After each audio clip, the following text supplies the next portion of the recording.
Hello everyone, we are back with the second part of our diabetes video. Hope you guys have gone through the first video. If not, please check out the link given in the description box. In this video, we will be discussing about the prevention and control of diabetes along with the FAQs. First of all, we should know what is the normal blood sugar level and when it is considered elevated, that is diabetes. A blood sugar level less than 140 mg per deciliter is normal. During fasting, it is 70 to 99 mg per deciliter. A reading of more than 200 mg per deciliter after 2 hours of meal indicate diabetes. A reading between 140 to 199 mg per deciliter indicate pre-diabetes. Now let's see what you can do to prevent diabetes. First, cut sugar and refined carbs from your diet. Eating sugary food and refined carbs can put at risk individuals on the fast track to developing diabetes. Your body rapidly breaks these food down into small sugar molecules which are absorbed into your bloodstream. The resulting rise in blood sugar stimulates your pancreas to produce insulin to help sugar get out of the bloodstream and into your body's cells. In people with pre-diabetes, the body's cells are resistant to insulin action, so sugar remains high in the blood. To compensate, the pancreas produces more insulin, attempting to bring blood sugar down to a healthy level. Over time, this can lead to progressively higher blood sugar and insulin levels until the condition eventually leads to type 2 diabetes. Second, work out regularly. Performing physical activity on a regular basis may help prevent diabetes. Exercise increases the insulin sensitivity of your cells. So when you exercise, less insulin is required to keep your blood sugar levels under control. One study in people with pre-diabetes found that moderate intensity exercise increased insulin sensitivity by 51% and high intensity exercise increased it by 85%.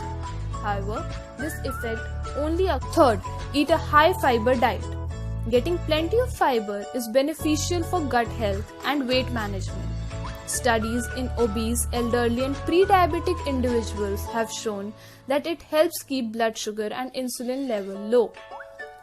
Fiber can be divided into two broad categories, soluble and insoluble. Soluble fiber absorbs water whereas insoluble fiber does not. In the digestive tract, soluble fiber and water forms a gel that slows down the rate at which food is absorbed. This leads to a more gradual rise in blood sugar levels. However, insoluble fiber has also been linked to reduction in blood sugar levels and a decreased risk of diabetes, although exactly how it works is not clear. Fourth, avoid sedentary behaviors.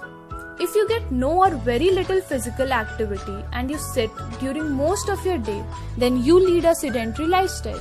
A large analysis of 47 studies found that people who spent the highest amount of time per day engaged in sedentary behavior had a 91% increased risk of developing diabetes.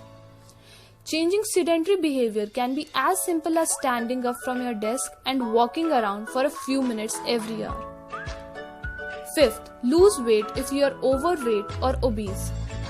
Those with pre-diabetes tend to carry excess weight in their midsection and around abdominal organs like the liver. This is known as visceral fat. Excess visceral fat promotes inflammation and insulin resistance, which significantly increase the risk of diabetes. Although losing even a small amount of weight can help reduce this risk, studies show that the more you lose, the more benefits you will experience. Although what you need to do to prevent diabetes is very much same as what you need to do to control it, but there are some extra points we will like to add. Blood glucose testing. A blood glucose monitor is an excellent tool for managing diabetes. Testing before and after meals can be as useful as measuring how different meals affect our sugar levels and help to improve our diet and dosage decisions. Keep your motivation up. Controlling blood sugar levels require a lot of dedication. Don't get too upset if your blood sugar level appear to be beating you. Take any setback as a lesson to learn and you will soon be back to winning a fight over your blood sugar. Try some herbs. Turmeric or haldi. The compound curcumin, which is found in the spice turmeric, has been shown to both boost blood sugar control and help prevent the disease. In a 9-month study of 240 adults with pre-diabetes, those who took curcumin capsule completely avoided developing diabetes, with a sixth of patients in the placebo group did. Ginseng. Ginseng has been used as a traditional medicine for more than 2000 years. Studies suggest that both Asian and American ginseng may help lower blood sugar in people with diabetes. One study found that extract with ginseng berry was able to normalize blood sugar and improve insulin sensitivity in mice that were bred to develop diabetes. Fenugreek or methi. The herb has been used as a medicine or spice for thousands of years in the Middle East. Benefit of methi for diabetes has been demonstrated in both animals and human trials. In one study of 25 people with type 2 diabetes, fenugreek was found to have a significant effect on controlling blood sugar. Psyllium or isabgol ki bhusi. This plant fiber is found in common bulk laxatives and fiber supplements. It has also been used historically to treat diabetes. Studies show that people with type 2 diabetes who take 10 grams of it every day can improve their blood sugar and lower blood cholesterol. Cinnamon or dalchini. Consuming about half a teaspoon of cinnamon per day can result in significant improvement in blood sugar, cholesterol and triglyceride level in people with type 2 diabetes. Aloe vera. This plant has been used for thousands of years for its healing properties. Some studies suggest that the juice from aloe vera plant can help lower blood sugar in people with type 2 diabetes. The dried sap of aloe vera plant has traditionally been used in Arabia to treat diabetes. Bitter gourd or karela. This is a popular ingredient of Asian cooking and traditional Chinese medicine. It is believed to relieve thirst and fatigue, which are possible symptoms of type 2 diabetes. That extract of bitter gourd can reduce blood sugar. With this, we finally come to the last segment, FAQs. Question 1. Is it true that eating too much of sugar causes diabetes? Type 1 diabetes is genetic and it is unknown what triggers the disease, while type 2 diabetes is a combination of genetics and lifestyle. Where sugar enters the equation is that being overweight is a risk factor for developing type 2 diabetes, and a diet high in calories and sugar can contribute to weight gain. Research has shown that drinking sugary drinks is linked to developing type 2 diabetes. Question 2. Once you start taking insulin, does that mean you will be on it forever? It completely depends on people and the situation. The good news is that 2/3 of patients who are newly diagnosed with diabetes and have been started on insulin can revert to their medication as long as they follow a program of diet and exercise. However, there are people who have had diabetes for many years, have followed a good diet and are using 3 or more medication to control blood sugar, yet still have high blood sugar. They will probably always need insulin. Question 3. Why do you need to follow a diet if you are on insulin or taking diabetes medication? The benefits of diabetes medication and insulin adjustments could be short-lived and often won't be achieved without diet and exercise. Question 4.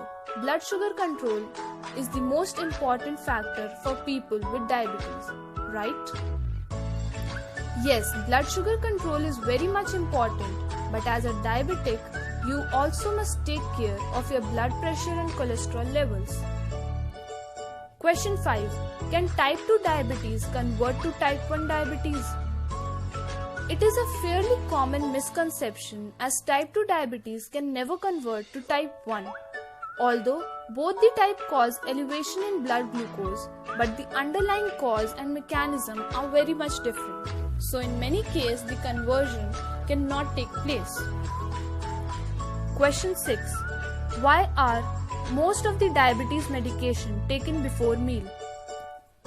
Since these drugs increase insulin secretion and action, it is recommended that you take it before meals to reduce the risk of hypoglycemic episodes. If you take it only once a day, it's best to do so prior to the largest meal of the day or with breakfast. Although the time of medication should be followed exactly as prescribed by the doctor. Question 7. Can type 1 diabetes go away? At present, we have no cure for it, so the only way is to manage it with proper insulin and diet.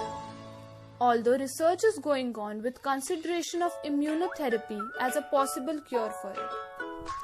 Question 8. Does insulin therapy has any effect on type 2 diabetes?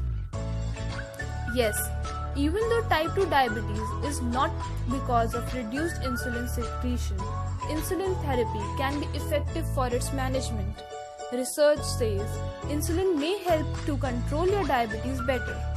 It might also help your pancreas make its own insulin longer. The advantage of insulin is it lowers blood sugar better than the oral drugs. Insulin also allows for more flexible dosing. Your doctors can regulate your dose to meet your prescribed blood sugar goals. With this, we come to the end of our diabetes video. Do like, comment, share and subscribe our channel. And thank you. Stay home, stay safe.